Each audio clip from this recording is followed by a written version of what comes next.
こんにちは、なっきです。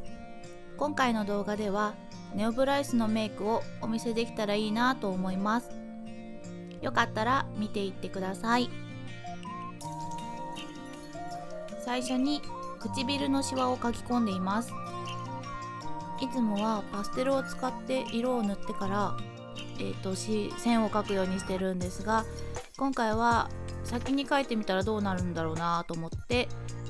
お試しで描いてみました。二重のところにも茶色を流し込んでいます。これもいつもはパステルを塗った後にしているんですが、今回はパステルの前にやってみました。やってみて結局やっぱりいつものメイク方法の方がなんか慣れてるから落ち着くなっていう感じはありました。でも目立たせたいなっていう時はもしかしたら線の方が先の方がいい感じにいくのかもしれません。ちょっとねわかんないですけど当ててみないと。リップを塗っていきます。この子も男の子にしようかなっていう頭があるのでオレンジっぽい赤を使っていきます。リップも一色じゃなくて少し、グラデーションでもないんですけどムラというか色の差が出るぐらいの感じで赤と、黄色オレンジとかを置いています。ポンポンポンって感じですね。ほっぺはリップと同じ色味で、塗っていきます。おでことお鼻にも赤みを足してちょっと足しすぎたので今は水をつけて落としていました。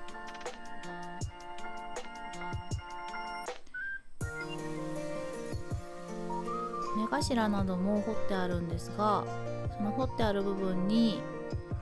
色をのせてあげるとすごく彫ってあるなっていうのが分かりやすくなって、場所によってはいい感じになります。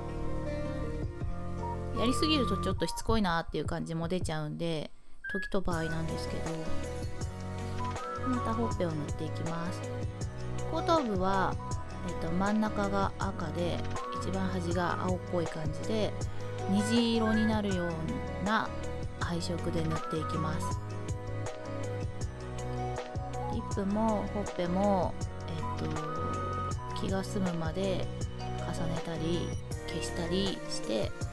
塗っていきます。シャドウですが今回は、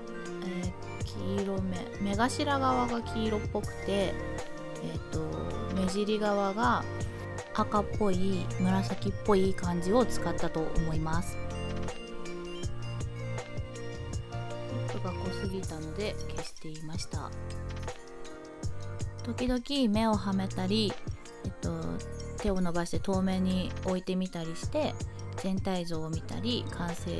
した時のことを考えて進めていきます。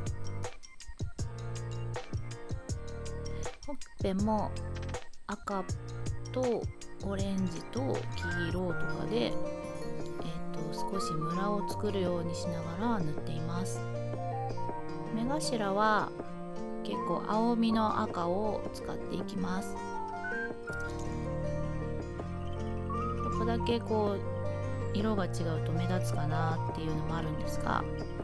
でも私の場合は結構仕上がっちゃうと目立たなくなることが多いです。他が濃いのかな。今は後頭部と、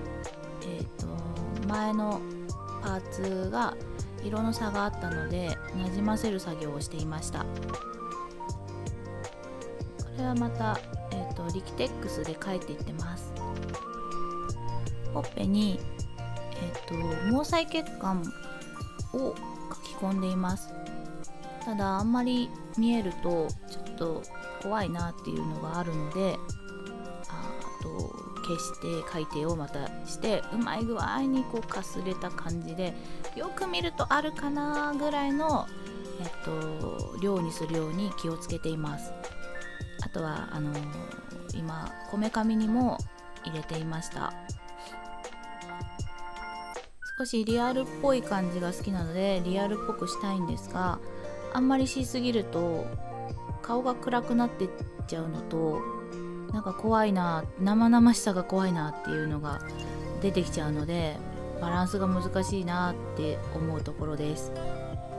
眉毛を描き始めました。この子の前に男の子のミディちゃんをメイクしていたんですが、その子の眉毛に似せて描こうかなって思って描いていました。なので、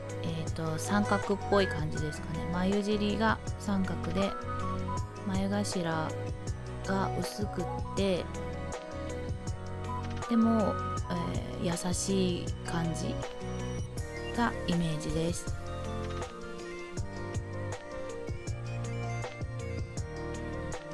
この子の方が顔の削りが結構派手だったので、そんなに眉毛を悩まずに結構どこに描いてもここもいいなーって思いながら描いていた気がします。眉頭を調節してましたね。この子は髪色が明るい、茶色、ちょっと金髪寄りっぽいので、眉毛も少し明るめの黄色っぽい色味を使おうと思っていました。ただ男の子なので眉が目立ってもいいのかなっていうので、線の時に少し濃くした気もします。確かこ